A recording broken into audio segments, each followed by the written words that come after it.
Good morning students. आज हम chapter 11 start करेंगे, बायोटेक्नोलॉजी।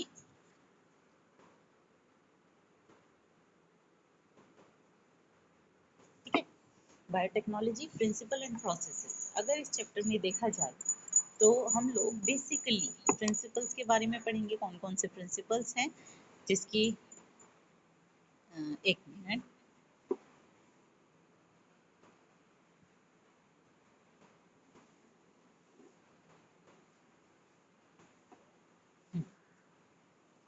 तो हम बेसिकली प्रिंसिपल्स और प्रोसेसेस पढ़ेंगे। कौन कौन से प्रिंसिपल्स हैं, कौन कौन सी प्रोसेसेस हैं जो कि बायोटेक्नोलॉजी में ज़रूरत होती है और वो किस तरीके से काम करती है। अगर बायोटेक्नोलॉजी देखा जाए, बायो मीन्स लाइफ और टेक्नोलॉजी इज टेक्निक्स। तो बायो के अंदर लाइफ यानी लाइफ लिविंग फॉर्म्स को लेके हम कौन कौन से टेक्निक्स यूज़ कर करके उनके अंदर चेंजेस ला सकते हैं। प्रोडक्ट्स के लिए कौन कौन से प्रोडक्ट्स प्रोड्यूस कर सकते हैं, कैसे प्रोड्यूस कर सकते हैं, वो सब बायोटेक्नोलॉजी का हिस्सा होगा। तो इन अ ब्रॉडर सेंस जब देखा जाए तो हम कह सकते हैं कि अगर हम कर्ड बना रहे हैं, ब्रेड बना रहे हैं, वो भी तो सब लिविंग फॉर्म्स को यूज़ करके बना रहे हैं। तो क्योंकि लिविंग फॉर्म्स का यूज़ तो यहाँ पे है, इसीलिए हम कह सकते हैं कि ये भी बायोटेक्नोलॉजी का एक हिस्सा है। But to be in a restricted sense, हम लोग सिर्फ उन्हीं ऑर्गेनिजम्स या उन्हीं टेक्निक्स को लेंगे जिनसे हम लोग जो है जेनेटिकली मॉडिफाइड ऑर्गेनिजम्स बना रहे हैं। जेनेटिकली मॉडिफाइड ऑर्गेनिजम्स का मतलब जैसे वो नेचुरल फॉर्म में पाए जाते हैं वैसे नहीं, उनको कुछ उनके जीन्स के अंदर कुछ मॉडिफिकेशंस करनी है ताकि हमें कुछ बेनिफिट्स मिल सके, कुछ नए जीन्स उनके अंदर आ सके और उनसे हमें बेटर प्रोडक्ट्स मिल सके। इसके लिए जैसे टेस्ट ट्यूब बेबी है, टेस्ट ट्यूब बेबी जो है वो भी बायोटेक्नोलॉजी का एक हिस्सा है, एग्जाम्पल है, क्योंकि वहाँ पे इन विट्रो हम लोग जो प्रोसेसेस हैं वो करते हैं। तो यूरोपियन फेडरेशन ऑफ बायोटेक्नोलॉजी, ये एक फेडरेशन है या एक बॉडी है जो कि ऑर्गेनाइज की गई है बायोटेक्नोलॉजी की चीज़ों के लिए। इन्होंने बायोटेक्नोलॉजी की एक डेफिनेशन दी है जो कहती है कि बायोटेक्नोलॉजी इज इंटीग्रेशन ऑफ किस चीज़ का इंटीग्रेशन है? Natural science and organisms. Natural science की प्रोसेसेस जो हैं वो, उसमें हमें ऑर्गेनिजम्स को लेना है। ऑर्गेनिजम्स के अलावा हम लोग सेल्स को ले सकते हैं, सेल्स के पार्ट्स ले सकते हैं, या फिर मॉलिक्यूलर एनालॉग्स ले सकते हैं। मॉलिक्यूलर एनालॉग्स का मतलब है कि आर्टिफिशियली हम कुछ ऐसे मॉलिक्यूल्स बना रहे हैं, या फिर एक कोई मॉलिक्यूल है ए जो कि काम करता है अपना, और एक दूसरा मॉलिक्यूल है बी जो उसी की जगह काम कर सकता है, तो ये मॉलिक्यूलर एनालॉग बोले जाएंगे। तो इनका यूज करना है और क्या बनाने हैं? प्रोडक्ट्स बनाने हैं, प्रोडक्ट्स एंड सर्विसेज। ठीक है, या तो प्रोडक्ट्स मिले या फिर सर्विसेज मिले हमें नेचुरल साइंस और ऑर्गेनिजम्स की कॉम्बिनेशंस के साथ, इंटीग्रेशन के साथ में। तो सबसे पहले हम देखते हैं कौन सी दो कोर टेक्निक्स हैं। दो कोर टेक्निक्स आएंगी हमारे पास जो कि हमें बायोटेक्नोलॉजी में हेल्प करेंगी। पहला है जेनेटिक इंजीनियरिंग। जेनेटिक इंजीनियरिंग जो है उसके अंदर क्या चीज़ आएगी? हम लोग डीएनए लेंगे, एक से दूसरा लेंगे, कंबाइन करेंगे। कंबाइन करना है कि हमें जो डिज़ायरेबल है, सपोज करो ए है, ए के अंदर कुछ अच्छी चीज़ है, बी है, हम उसके अंदर वो चाहते हैं कि वो वाला कैरेक्टरिस्टिक जो है वो बी के अंदर आ जाए। तो इस तरीके से हम क्या करेंगे, इसका छोटा सा जीन लेंगे और इसके अंदर डाल देंगे। जो नया बनेगा वो बी नहीं होगा, वो मॉडिफाइड बी होगा और उसको हम लोग रिकॉम्बिनेंट बोलेंगे। तो यहाँ पे हमने चेंज किस में करना है? आरएनए है, डीएनए है, जो जेनेटिक मटेरियल है उसके अंदर हमें चेंज करना है ताकि जेनेटिकली मॉडिफाइड ऑर्गेनिज्म बन जाए। और दूसरी हमारे पास बनेगी, जेनेटिक इंजीनियरिंग हो गया, दूसरी होगी bio process engineering. Bio process का मतलब है कि जो हम नया बनाएंगे इसके लिए हम लोगों को क्या क्या मशीनरी चाहिएगी अपने आसपास का एनवायरनमेंट ठीक रखने के लिए। जैसे अगर हम माइक्रोब्स के साथ काम कर रहे हैं या सेल्स के साथ काम कर रहे हैं तो हम लोगों को स्टेराइल इन्वायरमेंट चाहिए होगा, एम्बियंस या इन्वायरमेंट। स्टेराइल इन्वायरमेंट क्या करेगा? बचा के रखेगा जो भी हार्मफुल माइक्रोब्स हैं। वरना सपोज करो मैंने एक सेल, एक प्लेट ली, उसके अंदर अपने सेल्स ग्रो किए और अनवांटेड एक माइक्रोब आ गया और उसने इन सब को कंटेमिनेट कर दिया। ये सब ग्रो ही नहीं हो पाए, जो अनवांटेड था वो वाला ग्रो हो गया, तो मेरा सारा एक्सपेरिमेंट फेल हो जाएगा। ठीक है, ताकि जो भी मेरा डिजायर्ड माइक्रोब है या डिजायर्ड सेल है वो ग्रो करे ताकि मैं जो भी प्रोडक्ट्स बनाना चाहती हूँ, चाहे वो एंटीबायोटिक्स बनाना चाहती हूँ, वैक्सीन बनाना चाहती हूँ, एंजाइम बनाना चाहती हूँ, ये सारी चीज़ें बनाई जा सके।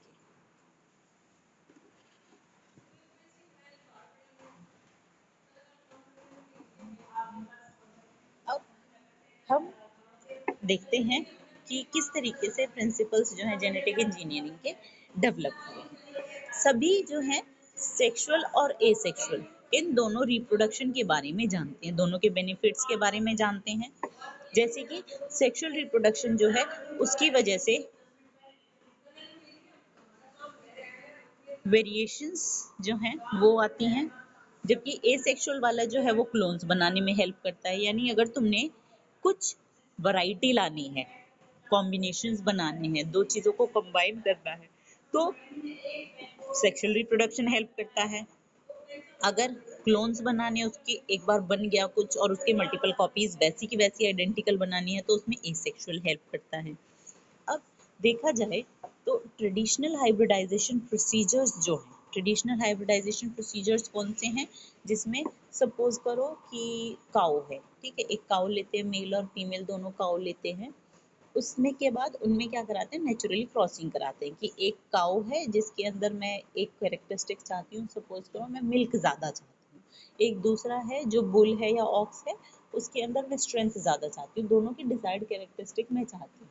जब मैं दोनों को क्रॉस कराती हूँ तो कोई ज़रूरी नहीं है कि दोनों के वही कैरेक्टरिस्टिक जो हैं वो मेरे पास जो भी प्रोजेनी बनेगी उसके अंदर आए, या फिर अगर दोनों कैरेक्टरिस्टिक आते हैं तो ये भी हो सकता है उसके साथ कोई और हार्मफुल वाला कैरेक्टरिस्टिक जो है वो भी आ जाए। तो इसीलिए जो ट्रेडिशनल मेथड्स में सिलेक्शन जो है वो प्रॉपर नहीं हो पाता, ठीक है, कि जो हम चाह रहे हैं बिल्कुल एग्जैक्टली हमें सिर्फ वही मिले।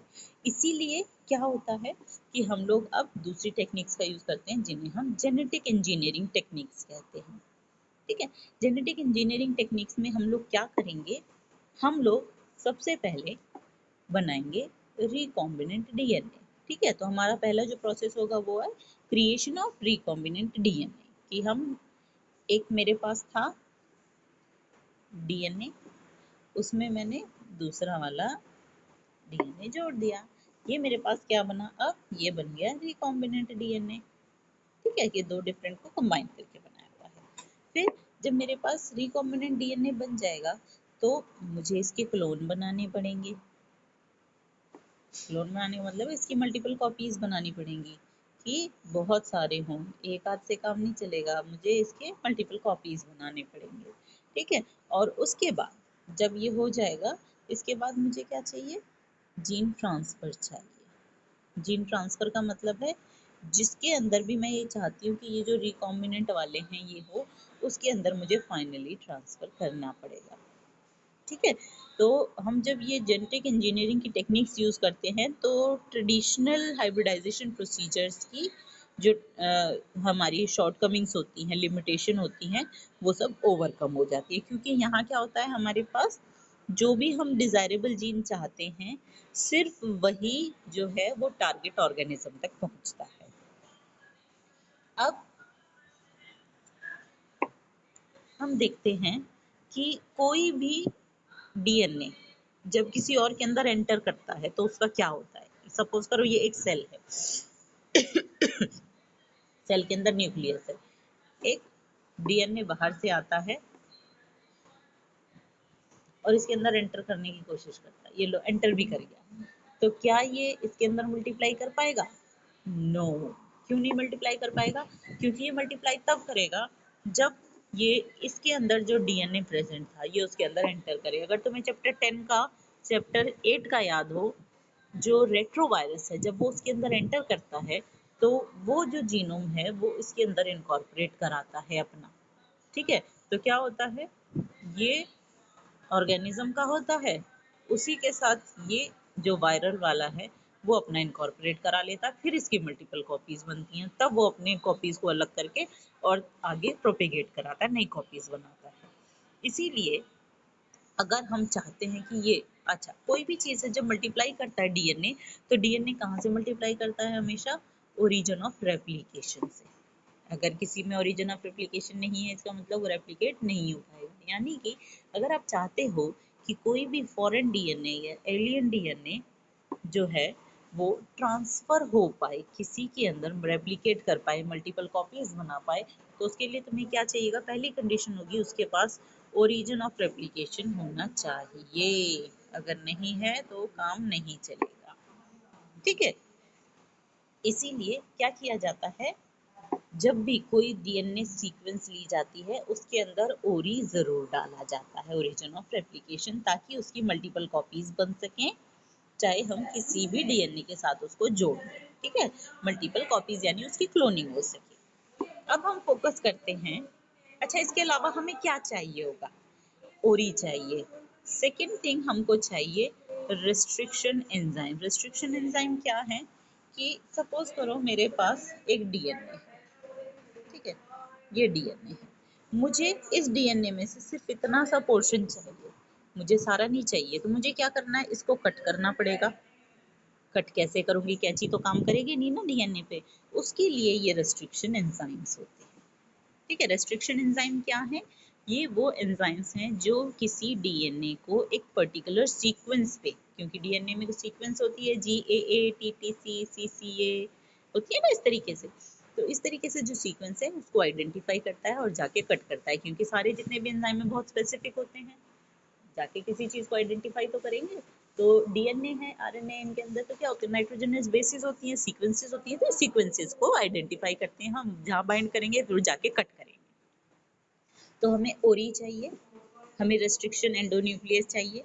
अच्छा, रेस्ट्रिक्शन एंडोन्यूक्लियस हमें चाहिए, ले लिया हम लोगों ने। उसके बाद हम लोगों को क्या चाहिए? हम लोगों को एक वेक्टर चाहिए। वेक्टर कौन है? जो मेरे इस डिजायर्ड जीन को अपने अंदर पकड़ेगा और फिर होस्ट के अंदर ट्रांसफर करेगा जाके। ठीक है, तो ये जो डीएनए है, एक और दूसरा होगा जो इस वाले को अपने अंदर होल्ड करेगा। ठीक है, तो ये पूरा का पूरा जो है वो क्या कहलाएगा? ये पूरा वेक्टर कहलाएगा। ठीक है, अच्छा मैंने कट कर दिया, मैंने वेक्टर ले लिया, लेकिन उसको यहाँ से कट कर दिया, इसको यहाँ से कट कर दिया, अब दोनों को जोड़ने का काम भी तो चाहिए। जोड़ने के लिए हम लोगों को एक और एंजाइम चाहिए जिसको हम कहते हैं डीएनए लाइगेज। ठीक है, तो कुल मिला के हम लोगों को क्या क्या चीजें चाहिए?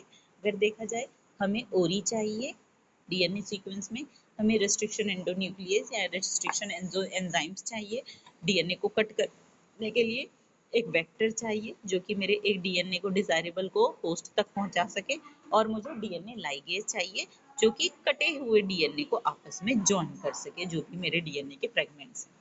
ठीक है, ये चार चीजें हमें बेसिकली चाहिए, और यही चार पांच चीजें हम लोग पूरे चैप्टर में आगे पढ़ेंगे कि प्रोसेसेस ये कैसे कैसे होती हैं। अब हम आते हैं पहले आर्टिफिशियल रिकॉम्बिनेंट डीएनए मॉलिक्यूल की तरफ, कि फर्स्ट जो डीएनए मॉलिक्यूल जो आर्टिफिशियल बना था वो कैसे बना था, फर्स्ट रिकॉम्बिनेंट डीएनए टेक्नोलॉजी ने कैसे काम किया था। तो ये काम किया था दो साइंटिस्ट ने जिनका नाम है Stanley Cohen and Herbert Boyle. ठीक है, साइंटिस्ट के नाम याद रखो, जरूरी होते हैं, साइंटिस्ट के नाम से क्वेश्चंस अगर आ जाते हैं तुम लोगों को आंसर देना होगा। तो 1972 में इन्होंने क्या किया? इन्होंने एक एंटीबायोटिक रेजिस्टेंट जीन, ये एक जीन का नाम है, ठीक है, और ये जीन क्या करता है? रेजिस्टेंस रह गया,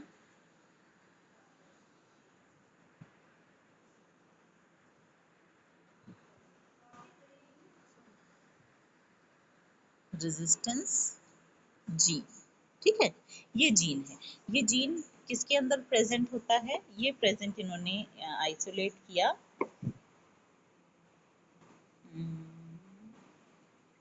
अच्छा ये किसी में से आइडेंटिफाई किया, ये नहीं पता किस में से निकाला, बट किसी ऑर्गेनिज्म में से इन्होंने एंटीबायोटिक रेजिस्टेंस जीन निकाला। ठीक है, ये जीन क्या करेगा? ये एंटीबायोटिक के लिए रेजिस्टेंस प्रोवाइड करेगा, कि सपोज करो मेरे पास एक ऑर्गेनिज्म है ए, इसके ऊपर मैं कोई पेंसिलिन नाम की एंटीबायोटिक डालती हूँ, और ये पेंसिलिन इसको अफेक्ट नहीं कर पाती, इसको किल नहीं करेगी, तो इसका मतलब क्या है? ए के पास कोई ऐसा जीन है जो एंटीबायोटिक को काम नहीं करने दे रहा, और उस जीन को हम लोग कहेंगे एंटीबायोटिक रेजिस्टेंस जीन। ठीक है, तो किसी ऑर्गेनिज्म में से एंटीबायोटिक रेजिस्टेंस जीन निकाला, और इसको डाल दिया किसके अंदर, प्लाज्मिड के अंदर। प्लाज्मिड क्या होता है, एक बैक्टीरिया के अंदर एक तो हमारा न्यूक्लियर डीएनए होता है, न्यूक्लियर डीएनए यानी न्यूक्लियस, ठीक है, ये है न्यूक्लियर डीएनए यानी ये इसका न्यूक्लियस है। इसके अलावा क्या होता है, एक प्लाज्मिड के अंदर एक्स्ट्रा क्रोमोसोमल डीएनए प्रेजेंट होते हैं, जिनके अंदर डिफरेंट डिफरेंट टाइप के कुछ स्पेशल जीन्स प्रेजेंट होते हैं और वो उस बैक्टीरिया को स्पेशल प्रॉपर्टीज प्रोवाइड करते हैं, ठीक है। तो ये प्लाज्मिड क्या है, ये है एक्स्ट्रा क्रोमोसोमल डीएनए, ठीक है, एक्स्ट्रा क्रोमोसोमल डीएनए है जो कि सर्कुलर होता है नॉर्मली, ठीक है। ये जो न्यूक्लियर डीएनए ये तो सर्कुलर और लीनियर दोनों हो सकता है, सर्कुलर है तो ऐसा होगा और अगर लीनियर है तो होगा ये इस तरीके का। अच्छा कलर चेंज कर देती हूँ, ठीक है, ये इस तरीके का सिंपल, ठीक है, इसके एंड्स कनेक्टेड नहीं होंगे आपस में। तो क्या किया स्टैनली कोहेन ने, ये जो एंटीबायोटिक रेजिस्टेंस वाला जीन था ये इसको इस प्लाज्मिड के अंदर ट्रांसफर किया, ठीक है। सपोज करो मैं तुम्हें एंटीबायोटिक रेजिस्टेंस वाला जीन जो है वो ग्रीन कलर से करती हूँ, तो इन्होंने क्या किया, इसका प्लाज्मिड निकाला, प्लाज्मिड निकालने के बाद ये एक येलो कलर का प्लाज्मिड था, इसके अंदर ये एंटीबायोटिक रेजिस्टेंस जीन डाल दिया, ठीक है। अब ये क्या बन गया, ये बन गया रिकॉम्बिनेंट, सॉरी ये बन गया रिकॉम्बिनेंट वेक्टर, क्योंकि अभी ये वेक्टर की तरह काम करेगा, होस्ट नहीं है ये, ठीक है। मैं चाहूँ तो इसको कहीं और ट्रांसफर करा सकती हूँ, ठीक है। तो प्लाज्मिड समझ में आया, प्लाज्मिड क्या है, एक्स्ट्रा क्रोमोसोमल सर्कुलर डीएनए है, जो कि इनके अंदर एक खास प्रॉपर्टी होती है कि ये ऑटोनॉमसली रेप्लिकेट कर सकते हैं, यानी जब सेल डिवाइड करेगा तब इनको जरूरत नहीं करे है रेप्लिकेट होने की, ये सिंपली एम ही डिवाइड कर सकते हैं अपनी मर्जी से, जब चाहे ये डिवाइड कर लेते हैं, तो ऑटोनॉमसली रेप्लिकेट करते हैं। अच्छा ये प्लाज्मिड किसका लिया गया था, ये जो प्लाज्मिड लिया गया था ये लिया गया था साल्मोनेला टिफिम्यूरियम का, वही टिफिम्यूरियम जिसकी वजह से टाइफॉइड होता है, ठीक है, साल्मोनेला टिफिम्यूरियम लिया गया। तो फर्स्ट टाइम कुछ इस तरीके से काम किया गया था। तो इस तरीके से हम लोग देख सकते हैं कि पूरी जो जेनेटिक इंजीनियरिंग है, किसी ऑर्गेनिज्म को अगर तुम्हें जेनेटिकली मॉडिफाई करना है तो तुम लोगों को क्या करना पड़ेगा, 3 बेसिक स्टेप्स करने पड़ेंगे। पहला, जो भी डिजायरेबल जीन है उसको आइडेंटिफाई करो, यानी आइडेंटिफिकेशन ऑफ डिजायरेबल जीन। पहले तो प्रॉपर्टी ढूंढनी पड़ेगी ना तुम्हें कौन सा जीन चाहिए, तो उसको आइडेंटिफाई करो, आइडेंटिफाई करने के बाद उसको इंट्रोड्यूस करो, introduction in host DNA, host यानी जिसके अंदर तुम फाइनली चाहते हो, ठीक है, जिसके अंदर तुम फाइनली चाहते हो कि ये वाली जो डिजायर्ड जीन है, ये जो प्रॉपर्टी है, ये किसके अंदर मुझे चाहिए, उसके अंदर उसको इंट्रोड्यूस करो। और तीसरा होगा उसको मेंटेन करो, मेंटेन करने का मतलब है वो उस ऑर्गेनिज्म के अंदर जीन रहना चाहिए, ये नहीं कि जो भी ऑर्गेनिज्म था उसने थोड़ी देर के लिए रखा और निकाल के फेंक दिया। प्लस जब भी उसके बच्चे होंगे तो उसकी प्रोजनी में भी वो जीन जाना चाहिए, तो ये तुम्हें मेंटेन करना है। ये 3 प्रोसेसेस हैं जो कि तुम्हें बहुत ज़रूरी हैं कोई भी ऑर्गेनिज्म अगर तुम जेनेटिकली मॉडिफाई करते हो। अच्छा एक चीज़ मिस हो गई, जब हम लोग ई कोलाई कर रहे, ये सॉरी क्या बोलते हैं, फर्स्ट प्लाज्मिड वाला बना रहे थे, तो सबसे पहले हम लोगों ने लिया था, दोबारा से बना देती हूँ, ये था मेरा डिजायरेबल जीन, ठीक है, इसको मैंने डाला एक प्लाज्मिड के अंदर, एक प्लाज्मिड लिया था, दोनों को आपस में कंबाइन कराया, कंबाइन करा के क्या बनाया मैंने, एक ये वेक्टर बनाया,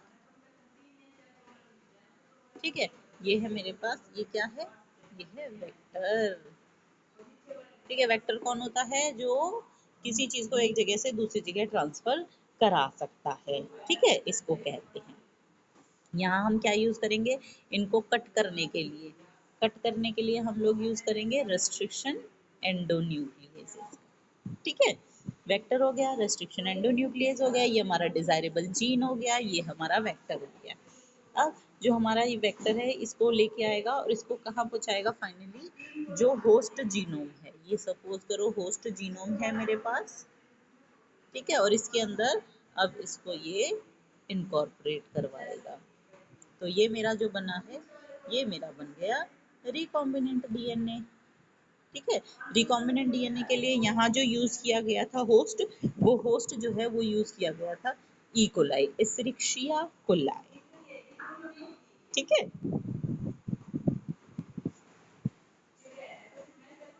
यहाँ ज्वाइन करने के लिए, जैसे हम लोगों ने यहाँ कट करने के लिए रेस्ट्रिक्शन एंजाइम लिए थे, यहाँ ज्वाइन करने के लिए हम लोग डीएनए लाइगेज का यूज किया है। ठीक है, और इस तरीके से हमारे पास क्या है, नया वो बन गया जो रिकॉम्बिनेंट डीएनए है। और डीएनए पॉलीमरेज अगर हम इसे देंगे तो फिर वो इसको मल्टीप्लाई करेगा, मल्टीपल कॉपीज हो जाएगी। एक चीज और ध्यान रखनी है कि इसके पास ओरी जरूर होना चाहिए। ठीक है, ओरी होना क्यों जरूरी है, और ये यहाँ हम दिखा देते हैं कि ओरी है ताकि ये रेप्लिकेट कर सके। ठीक है, तो इस तरीके से जो फर्स्ट बनाई गई एंटीबायोटिक रेजिस्टेंस जीन जो है वो ई कोलाई के अंदर डाली गई, जो कि नॉर्मली ई कोलाई के अंदर प्रेजेंट नहीं होती है। ठीक है, इस तरीके से पहला रिकॉम्बिनेंट डीएनए बनाया गया था, या फर्स्ट जो था वो इंस्टेंस था जब ये बनाया गया था। ठीक है, यहाँ तक बनने के बाद फिर मल्टीपल कॉपीज बनानी है तो डीएनए पॉलीमरेज जो है वो बनाया जाएगा कॉपी, और इस तरीके से क्लोनिंग हो जाएगी एंटीबायोटिक रेजिस्टेंस जीन की ई कोलाई के अंदर। ठीक है, आज की क्लास हम लोग यहाँ पे फिनिश करते हैं, इतना ही है, जनरल है बिल्कुल। सेकेंड क्लास के अंदर हम लोग आगे की डिटेल्स पढ़ेंगे।